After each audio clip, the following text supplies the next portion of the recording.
Bismillahirrahmanirrahim. Assalamualaikum warahmatullahi wabarakatuh. Ya, selamat pagi ya, siswa-siswi mahasiswa kelas 12 IPA. Nah, di pertemuan kali ini ya, kita akan melanjutkan ya pembelajaran kimianya untuk materi sel elektrolisis. Dimana pada pertemuan kemarin ya, kita sudah belajar mengenai korosi ya.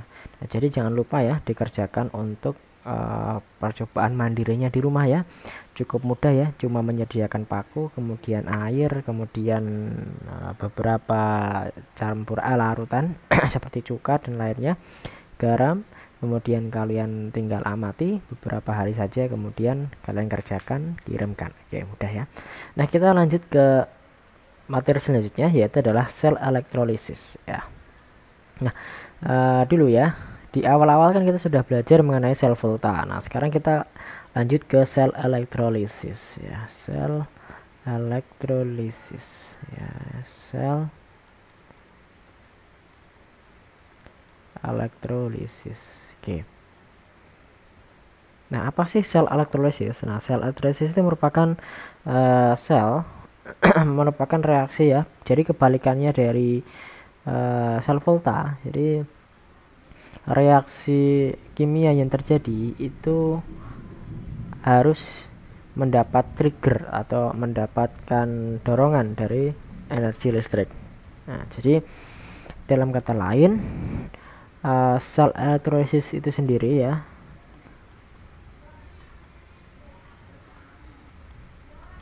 nah itu merupakan penguraian zat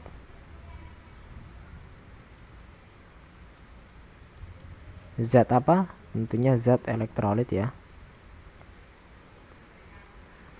Zat elektrolit dengan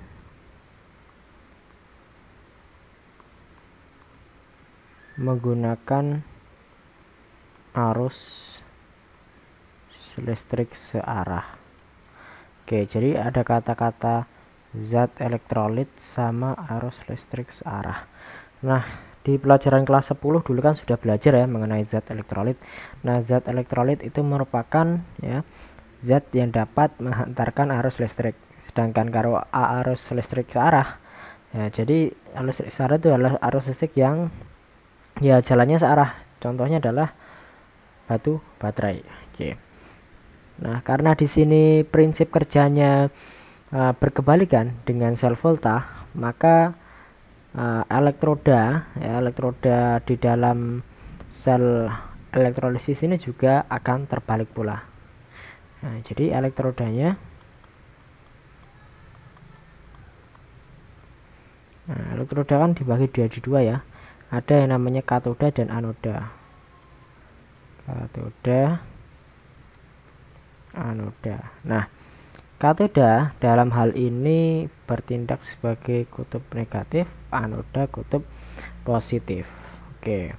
Kemudian di dalam katoda, nah ini sama, ternyata ada persamaan juga dengan sel volta. Di katoda ini akan terjadi reaksi reduksi. Nah, di sini terjadi reaksi reduksi. Nah, sedangkan pada anoda, oke, selanjutnya kalau reduksi pasti ada oksidasi. Ini terjadi reaksi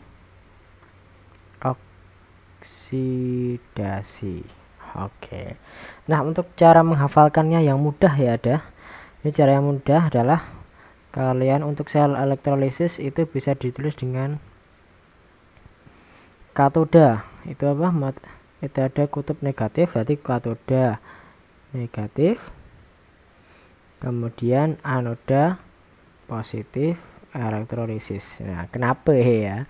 Katoda negatif, anoda positif pada sel elektrolisis. Kemudian ya, untuk sel volta, nah berarti kebalikannya. Katodanya apa? Katodanya yang positif, anodanya yang negatif. Kapan ya? Nah, di sini saya akan gambarkan dulu ya, bagan untuk sel elektrolisis itu seperti apa sih. Jadi misalkan ini ada tabung reaksi, ada tabung reaksi, Oke, tabung reaksi ya, dia berisi zat elektrolit ya tadi. Kemudian di dalamnya ada apa? Ada katoda, ada anoda, nah atau disebut dengan elektroda ya. Nah, dihubungkan dengan arus listrik searah. Oke, dihubungkan. Oke, ingat yang panjang positif, yang pendek negatif. Nah, tadi kan dikatakan kalau katoda itu kutubnya negatif. Berarti katoda yang sebelah kanan ini. Nah, ini adalah katoda. Sedangkan yang positif adalah anoda. Nah, kemudian di sini kan isinya zat elektrolit. Nah, zat elektrolit ini bisa berisi berbagai macam zat ya. Bisa berupa larutan, bisa berupa lelehan atau leburan ya. Jadi bisa berupa larutan garam atau gam saja. Garam ya. Kemudian larutan asam dan juga larutan basa. Bisa juga berupa lelehan atau leburan dari garam, lelehan atau leburan dari asam, dan juga basa. Oke, yang penting adalah larutan dan lelehan itu adalah termasuk zat elektrolit, jadi bisa untuk menghantarkan arus listrik. Nah, kemudian ingat ya, kalau elektrolit dia berada di air, kemudian ada arus listrik, pasti dia akan mengion ya. Karena dia bisa menghantarkan arus listrik karena ada ion-ionnya. Nah, jadi elektrolit nanti akan terpecah menjadi muatan positif atau ion positif dan juga ion negatif. Nah, masih ingat ya, untuk ion positif ya. Ion positif itu dinamakan dengan kation. Kemudian ion negatif dinamakan dengan anion. Nah, kemudian setelah terelektrolisis ya menjadi ion-ion, maka anion dan kation akan menempel pada elektrodanya. Nah, di mana untuk anion, nah karena dia adalah ion negatif, pasti akan menempel pada kutub positif. Berarti anion nanti akan menempel pada anoda. Nanti dia akan berada di sekitar anoda. Sedangkan kation karena muatannya positif, maka akan mendekat ke yang negatif. Nah, sini. Jadi ingat ya, anion ke anoda, kation ke katoda. Oke, itu saja. Oke, kemudian untuk penggunaan elektrolisis itu sendiri ya. Fungsi atau kegunaan itu sendiri. Jadi penggunaan untuk elektrolisis. Fungsinya apa sih dalam kehidupan sehari-hari?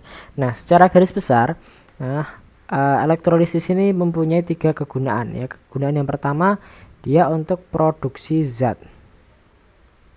Produksi zat.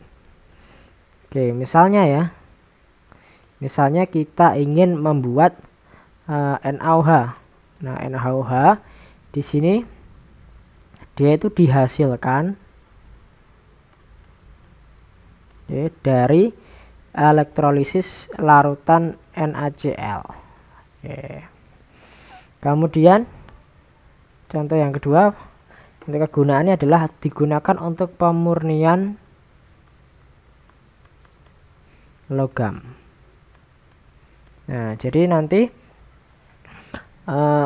logam-logam yang sudah tidak murni bisa kita murnikan lagi melalui proses elektrolisis. Ya, misalnya kita ingin memurnikan apa ya? Biasanya pemurnian tembaga, Cu, kemudian pemurnian emas. Nah, itu bisa digunakan dengan cara elektrolisis. Kemudian kegunaan yang ketiga itu untuk penyepuhan logam. Penyepuhan. Nah, penyepuhan itu adalah pelapisan Nah, contohnya yang paling dekat di kehidupan kita sehari-hari adalah pada perabot rumah tangga, seperti panci, kemudian sendok. Nah, itu kan terlihat mengkilap-kilap ya. Mengkilap-kilap itu karena dilakukan proses penyepuan. Nah, kemudian untuk yang di perhiasan itu juga ada. Jadi emas imitasi seperti itu cuma disepuhkan. Jadi emas disepuhkan pada logamnya sehingga seolah-olah itu mirip dengan emas. Nah, jadi ini misal pada emas imitasi, kemudian pada sendok. Oke, seperti itu. Nah, jadi 3 kegunaan dari elektrolisis secara garis besar, yaitu produksi zat, pemurnian logam, dan juga penyepuhan. Nah, setelah kegunaan kita harus tahu dulu ya. Kita harus tahu, nah ini bahasan utamanya, yaitu kita tahu reaksi-reaksi yang terjadi pada sel elektrolisis. Nah, jadi reaksinya. Reaksi pada sel elektrolisis. Nah, pada sel volta, reaksi yang terjadi adalah reaksi redoks ya. Maka di sini reaksi yang terjadi di elektrolisis juga redoks juga, di mana redoks itu terdiri dari reduksi dan juga oksidasi. Nah, reaksi ini berlangsung di katoda dan juga di anodanya, di elektrodanya. Nah, tadi kan di awal sudah dikatakan kalau katoda itu terjadi reduksi. Nah, reduksi yang seperti apa? Nah, reduksi yang terjadi itu adalah reduksi pada zat yang paling mudah tereduksi. Kemudian anoda berarti pada zat yang paling mudah teroksidasi. Nah, cara menentukannya gimana? Nah, kalian bisa menggunakan deret volta ya. Jadi kan deret volta ini ada N0 selnya ya. Jadi N0 selnya semakin besar maka dia akan lebih mudah tereduksi. Kalau nolnya kecil, nol selnya kecil, maka dia mudah teroksidasi.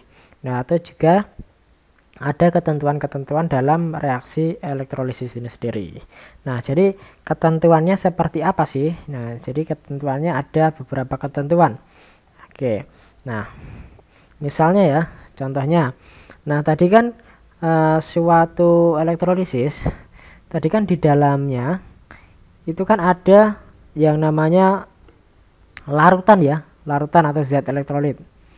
Nah, misalkan di sini ada larutan ya.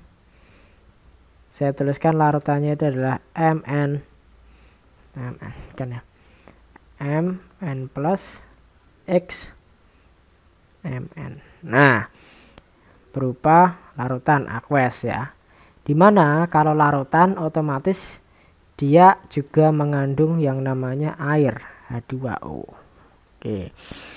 Kemudian zat elektrolisis ya, dia kan pasti akan mengion ya, akan terpecah jadi 2, muatan positif sama negatif, di mana positifnya itu dinamakan dengan kation, negatifnya adalah anion. Oke. Kemudian di sini ada beberapa ketentuan ya. Yang pertama, kita lihat reaksi yang terjadi pada katoda atau kutub negatif. Nah, pada katoda zat atau ion yang menempel kation atau anion?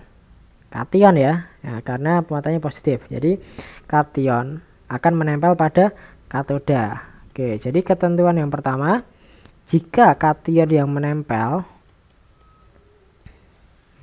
itu adalah logam golongan 1A, golongan 2A, kemudian logam Al dan juga Mn.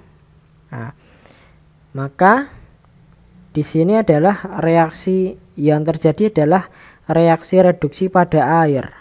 Loh, kok gitu? Nah, kenapa terjadi pada air? Nah, ingat, ini kan bentuknya larutan, di mana larutan itu ada airnya. Sedangkan kita harus cari tahu potensial reduksi tertingginya. Nah, tadi kan dituliskan bahwa yang terjadi adalah zat yang paling mudah tereduksi.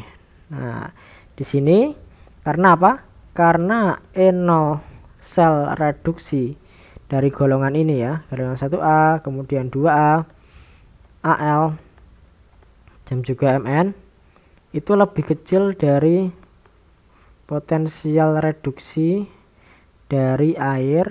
Nah, maka yang terreduksi adalah airnya, kuat airnya. Nah, jadi reaksinya adalah 2H2O ditambah 2 elektron. Nah, kalau dia reduksi ya, maka elektronnya di sebelah kiri ya, menangkap menjadi H2 plus 2OH-. Kemudian untuk ketentuan yang kedua, nah, jika kationnya yang menempel itu selain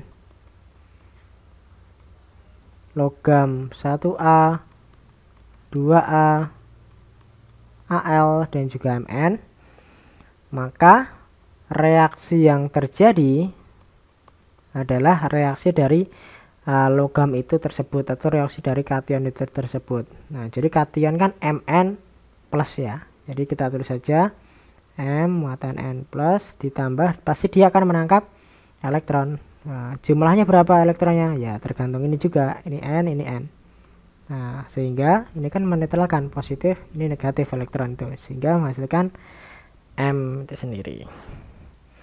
Kemudian ketentuan yang ketiga, jika kationnya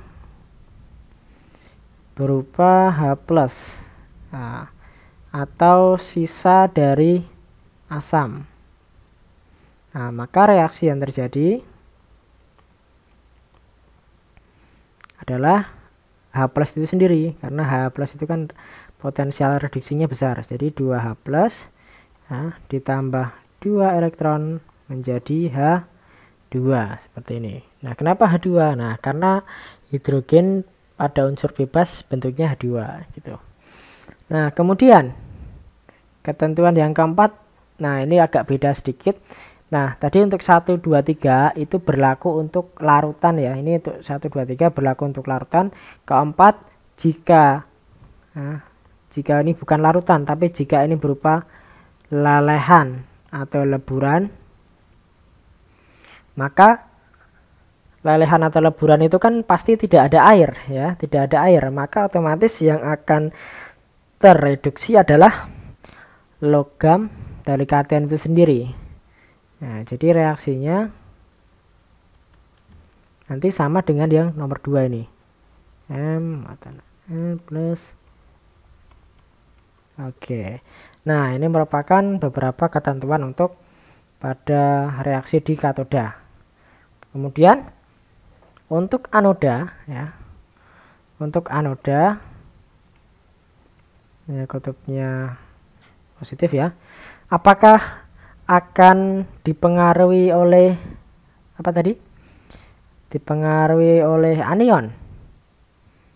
Kalau tadi katoda dipengaruhi oleh kation. Kalau anoda ternyata beda. Ternyata kita harus mempertimbangkan dulu elektroda yang digunakan dalam reaksi tersebut. Nah, elektroda sendiri dalam reaksi sel elektrolisis itu dibagi jadi 2. Jadi elektroda itu ada 2. Yang pertama adalah elektroda iner.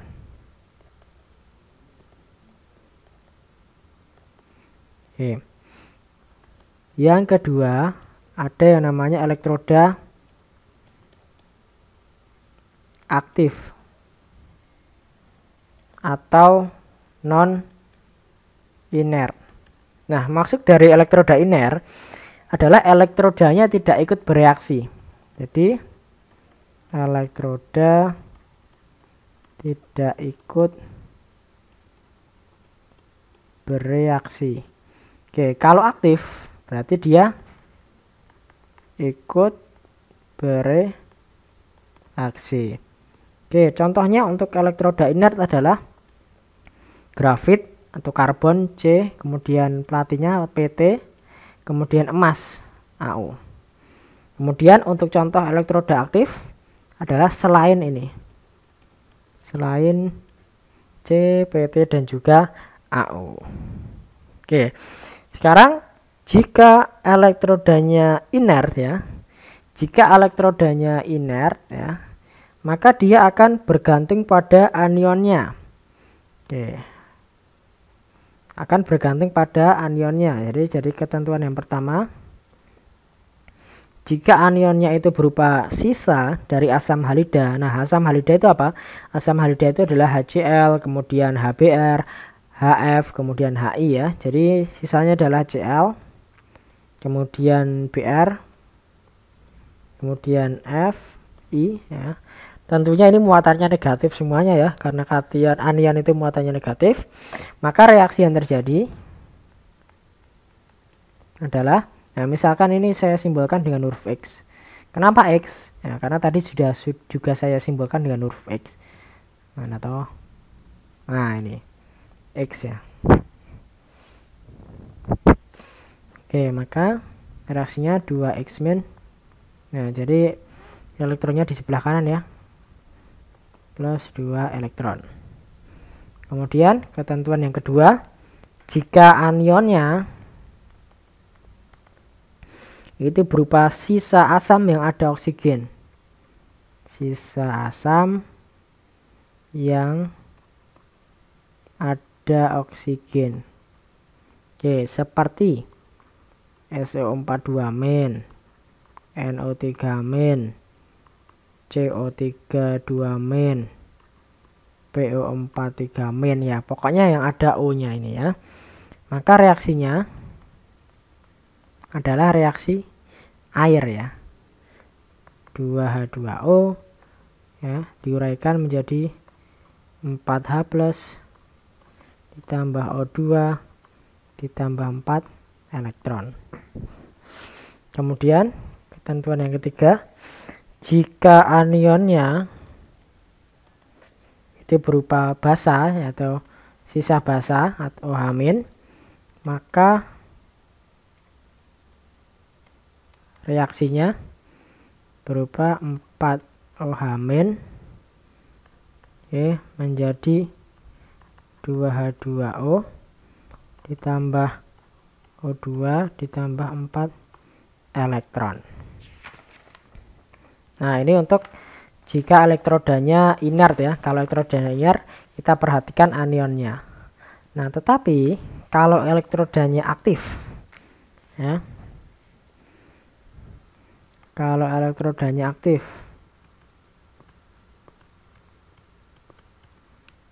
atau non inert, maka itu tergantung dari elektrodanya. Misalkan di sini elektrodanya adalah Zn. Oke, maka reaksinya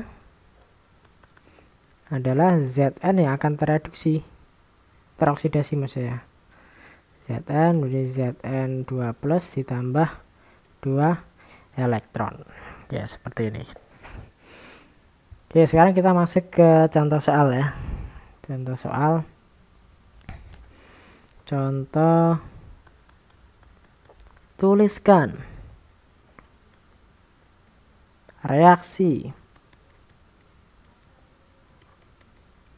elektrolisis. Ya, tuliskan reaksi elektrolisis. Oke, yang pertama, pada larutan NaNO3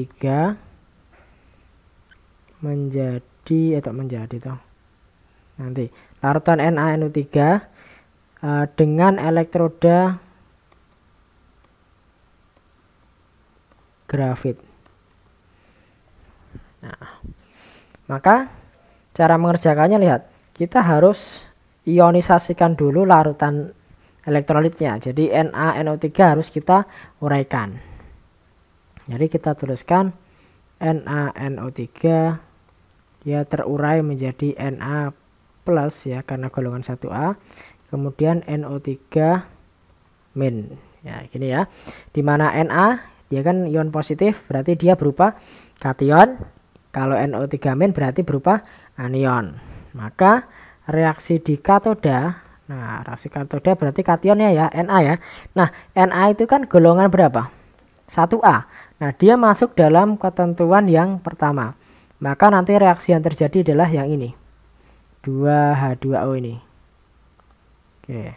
Maka kita tulis 2H2O ditambah 2 elektron menjadi H2 plus 2OH-.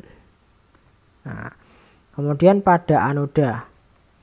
Nah, pada anoda berarti kita harus perhatikan dulu elektrodanya. Elektrodanya berupa grafit atau C.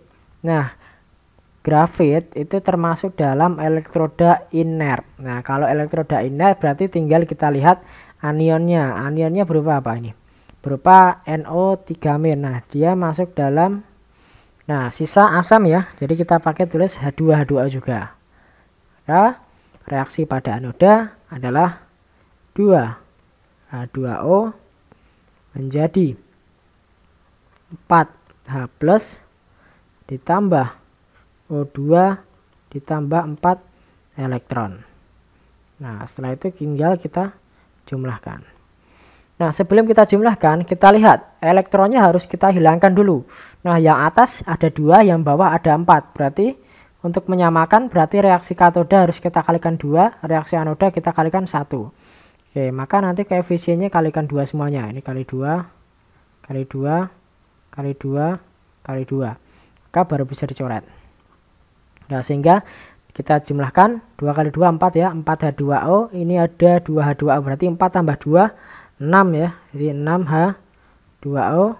Oke, menjadi ini berarti 2H2 ditambah 2 kali 2 berarti 4OH- ditambah 4H plus ditambah O2. Nah, ini bisa kita sederhanakan. Nah, lihat 4OH- dengan 4H plus ini sama-sama muatannya 4 ya. 4 negatif sama 4 positif. Nah, ini bisa kita gabungkan OH- dan H digabung jadi H2O ya. Jadi 6H2O menjadi 2H2 ditambah 4H2O plus O2. Oke. Kemudian satu lagi, kalau larutan HCl kemudian elektrodanya platina. Maka pertama kita harus oleskan dulu ya HCl-nya. Nah, jadi H plus Cl min. Reaksi pada katoda. Nah, H plus, ya lihat. H plus dia kalau di katoda masuknya di ketentuan berapa? Oke, dia merupakan sisa asam ya. Jadi kita tulis 2H plus 2 elektron menjadi H2O. Nah, maka di sini kita tuliskan 2H plus ditambah 2 elektron menjadi H2. Kemudian pada anoda, nah kita lihat apakah inert atau non inert. PT itu sepertinya inert. Ya, PT itu inert. Berarti kita lihat anionnya kah? Nah, Cl itu kan termasuk dalam sisa asam halida ya. Nah, maka reaksinya adalah yang ini. Oke. Menjadi reaksinya 2 Cl- menjadi Cl2 plus 2 elektron. Kita jumlahkan. Elektronnya juga sudah sama. Bisa kita coret saja. Sehingga hasilnya 2H plus tambah 2 Cl- menjadi H2 plus Cl2. Nah, ini bisa kita sederhanakan. Hanya muatannya 2 positif, Cl-nya 2 negatif. Bisa kita gabungkan menjadi 2 HCl. Jadi H2 plus Cl2. Oke, mudah kan? Nah, mungkin sekian pembelajaran hari ini. Semoga bermanfaat. Assalamualaikum warahmatullahi wabarakatuh.